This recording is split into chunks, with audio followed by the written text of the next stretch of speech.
क्या आप जानते हैं कि टाइटैनिक का एक जुड़वां जहाज था? ज्यादातर लोग नहीं जानते। वो था आरएमएस ओलंपिक, एक शानदार समुद्री जहाज। वो भी टाइटैनिक जितना ही भव्य था, लेकिन उसकी कहानी अक्सर दब जाती है। आज हम ओलंपिक की कहानी से पर्दा उठाएंगे।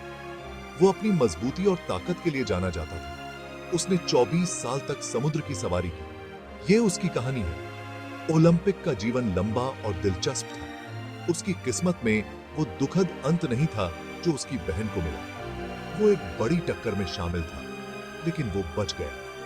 उसने पहले विश्व युद्ध में भी बहादुरी से काम किया।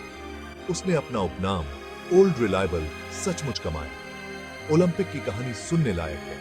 मेरे साथ आइए और इस लगभग भूले हुए जहाज के उल्लेखनीय इतिहास में तल्लीन हो जाइए।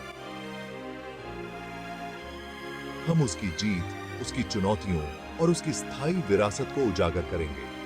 उसकी कहानी 20वीं सदी की शुरुआत की अनोखी कारीगरी का प्रमाण है, और ये हमें याद दिलाती है कि त्रासदी का सामना करने पर भी स्थायी ताकत हो सकती है। ओलंपिक का जन्म एक सपने से हुआ था। यह सपना 3 लोगों ने एक साथ देखा था।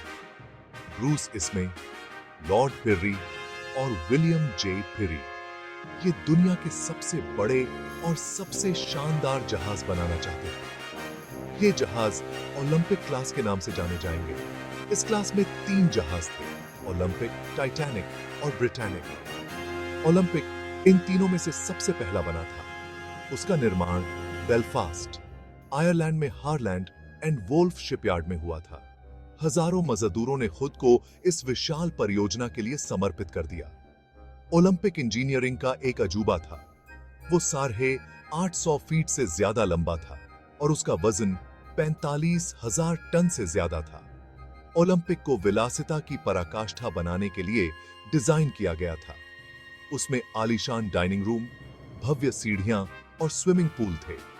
उसमें एक व्यायामशाला, एक पुस्तकालय और यहां तक कि एक तुर्की स्नान घर भी था। उसे सबसे प्रभावशाली जहाज बनाने में कोई कसर नहीं छोड़ी गई थी। 1910 में जब ओलंपिक का शुभारंभ हुआ तो दुनिया ने दहशत से देखा। वो मानवीय महत्वाकांक्षा और तकनीकी उपलब्धि का प्रतीक था। इसे पता था कि इस शानदार जहाज का जल्द ही उन तरीकों से परीक्षण किया जाएगा जिसकी कोई कल्पना भी नहीं कर सकता था।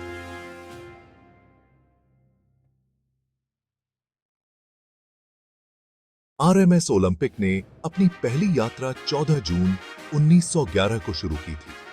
जब उसने साउथहैम्पटन, इंग्लैंड से अपनी समुद्री यात्रा शुरू की तो चारों तरफ उत्साह ही उत्साह था। उसका गंतव्य न्यूयॉर्क शहर था। इस नए जहाज की विलासिता और भव्यता का अनुभव करने के लिए 2000 से ज्यादा यात्री उस पर सवार थे। यात्रा पूरी तरह से सफल रही। ओलंपिक अपनी गति और आराम की प्रतिष्ठा पर खरी उतरी। यात्री उसकी शानदार सुविधाओं और चौकस सेवा पर चकित थे। वो जल्द ही ट्रांसअटलांटिक यात्रा के लिए एक लोकप्रिय पसंद बन गई। ओलंपिक ने साउथहैम्पटन और न्यूयॉर्क के बीच सफलतापूर्वक अपनी यात्रा जारी रखी। वो हजारों यात्रियों को अटलांटिक पार ले जाती थी। उसकी विश्वसनीयता की प्रतिष्ठा बढ़ती ही गई। वो अपने निर्माताओं और चालक दल के लिए गर्व का स्रोत थी। लेकिन समुद्र एक चंचल प्रेमिका हो सकती है, और भाग्य ने ओलंपिक के लिए कुछ और ही योजना बनाई थी। उसकी ताकत और लचीलापन का जल्द ही अंतिम परीक्षण होने वाला था। 1911 में ओलंपिक एक भयानक टक्कर में शामिल था। वो इंग्लैंड के तट पर एक जलडमरू मध्य सोलेंट में नौकायन कर रहा था। उसके साथ एक ब्रिटिश युद्धपोत एचएमएस हॉक भी था। हॉक एक छोटा, तेज जहाज था। जैसे ही दोनों जहाज एक दूसरे के साथ नौकायन कर रहे थे, कुछ अप्रत्याशित हुआ। हॉक अचानक ओलंपिक की ओर मुड़ गया। बड़ा जहाज टक्कर से बचने में असमर्थ था। हॉक का धनुष ओलंपिक के स्टारबोर्ड किनारे से टकरा गया। प्रभाव बहुत गंभीर था। दोनों जहाजों को काफी नुकसान हुआ। टक्कर की गंभीरता के बावजूद ओलंपिक पानी पर तैरता रहा। वो मरम्मत के लिए बंदरगाह पर लंगड़ाता हुआ वापस आ गया। इस घटौंसा ने एक कानूनी लड़ाई को जन्म दिया। रॉयल नेवी ने शुरू में दुर्घटौंसा के लिए ओलंपिक को दोषी ठहराया।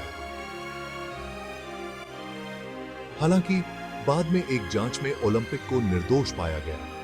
हॉक के साथ टक्कर ने ओलंपिक के मजबूत निर्माण का प्रदर्शन किया। उसने एक बड़े प्रभाव का सामना किया था और बच गया था। इसने ताकत और विश्वसनीयता के लिए उसकी प्रतिष्ठा को और बढ़ाया।